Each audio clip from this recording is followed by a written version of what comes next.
नमस्कार. सर्व महिलांना आज 8 मार्च जागतिक महिला दिनाच्या हार्दिक हार्दिक शुभेच्छा. गेल्या वर्षी एक व्हिडिओ केला होता, त्यावेळेस मी टाईम मॅनेजमेंट याबद्दल बोलले होते. म्हणजे वेळेचा सदुपयोग आपण सर्वांनी कसा करायचा. सगळ्यांकडे 24 तास आहेत, पण 24 तासातले 8 तासाचं जर डिवायडेशन केलं, 8 तास आपले झोपेचे, 8 तास कामाचे, उरलेल्या 8 तासात आपण करतोय काय.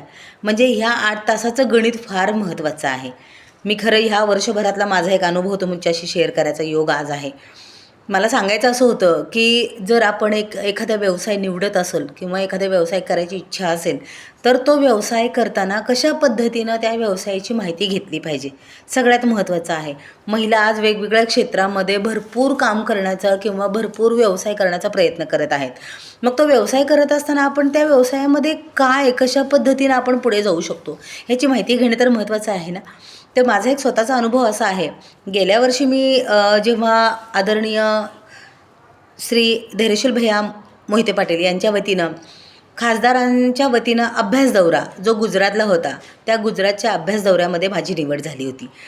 निवड होण्याचं कारण असं की प्रत्येक महिला व्यवसाय करतात, पण माझा व्यवसाय हा वेगळा कसा, हे मी तिथं प्रेझेंट केलं आणि ते प्रेझेंट केल्यामुळं माझी तिथे निवड झाली. आणि एक गुजरातचा अभ्यास दौऱ्यामध्ये निवड झाल्यामुळं मी तिथला अभ्यास म्हणजे तिथला दौरा कसा आहे किंवा तिथले लोक व्यवसाय कसा करतात हे शिकण्यासाठी गेले होते.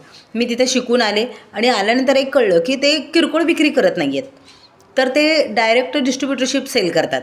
म्हणजे बघा, आपण एखादं आपल्याकडे समजा साडी विक्रीचा व्यवसाय असेल, तर आपण सिंगल साडी विक्री करण्यामध्ये इंटरेस्टेड आहोत. पण त्यांची स्ट्रॅटेजी तशी नाही आहे. त्यांच्या स्ट्रॅटेजीमध्ये ते काय करतात की डायरेक्ट डेपो सेल, म्हणजे तुम्हाला एखादा साडी विक्रीचा व्यवसाय सुरू करायचा असतं, डेपो सेल करतात. म्हणजे हा व्यवसाय आहे. खरं उद्योजक व्हायचं असेल तर आपण उद्योग कसा केला पाहिजे ह्याचं पहिल्यांदा ट्रेनिंग घेणं फार महत्त्वाचं आहे. त्याच व्यवसायामध्ये मी आहे की आपण व्यवसाय करताना वेगवेगळे व्यवसाय जेव्हा निवडतो, तर त्या व्यवसायाचं कॉम्पिटिशन किती आहे सध्याच्या मार्केटमध्ये. मला कुठलाही व्यवसाय करायचा तर कॉम्पिटिशन काय आहे हे बघितलं पाहिजे ना. ओपनिंग चांगल्या पद्धतीनं करतो एखाद्या व्यवसायाची आपण, ओपनिंग झाल्यानंतर तो व्यवसाय चालतो कसा हे पण बघितलं पाहिजे. जेव्हा व्यवसाय करण्यासाठी बँकेकडनं कर्ज घेऊन आपण व्यवसाय निर्मिती करतो आणि व्यवसाय चालवण्यासाठी प्रयत्न करतो, त्यातून येणाऱ्या नफ्यातूनच आपण कर्जफेड करणार आहोत. मग कर्ज फेडत असताना आपल्याला नफा किती होणार याचा अभ्यास तर केला पाहिजे. मग हा अभ्यास करण्यासाठी सुद्धा काही ट्रेनिंग आहेत. तर ते ट्रेनिंग देण्याचं माध्यम मी आहे आणि आमच्या माध्यमातून आम्हीच बऱ्याच उद्योजकांना ट्रेनिंग देण्याचं काम करतो आहे. म्हणजे व्यवसायातलं मार्गदर्शन हे फार महत्त्वाचं आहे.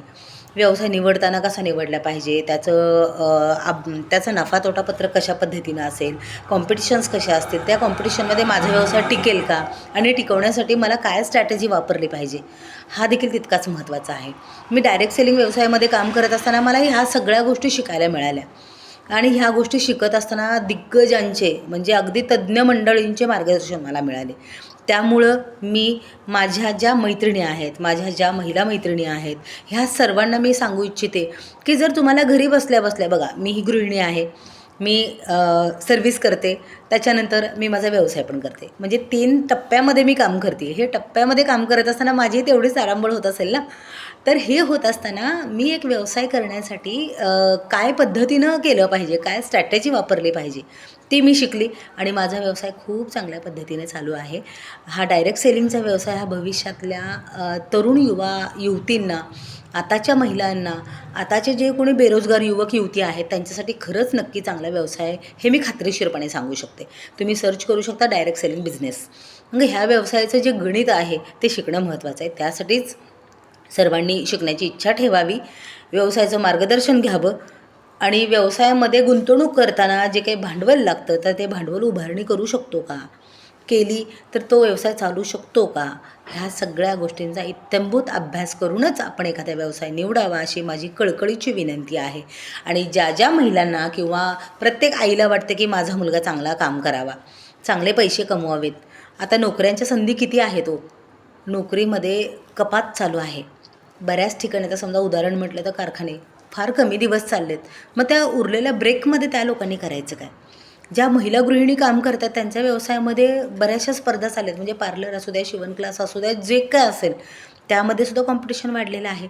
आणि इतर व्यवसाय करायचं म्हटलं तर त्याचं नॉलेज नाही आहे. मग ह्या सगळ्या गोष्टीतून नॉलेज घेऊ आणि आपण आपला व्यवसाय चांगल्या पद्धतीनं पुढे उभा करूया. सर्वांना मी पुन्हा एकदा महिला दिनाच्या हार्दिक शुभेच्छा देऊन एक व्यवसाय निर्मितीसाठी आपण नक्कीच पुढं आलं पाहिजे आणि व्यवसायाचं मार्गदर्शन घेतलं पाहिजे. माझा नंबर तुम्हा सर्वांना मी सांगते, तो आवर्जून तुम्ही नंबरवर संपर्क करून आपण एक चांगला व्यवसाय निर्मिती करूया. आपल्या मुलाबाळांसाठी एक चांगला व्यवसाय उभा करूया.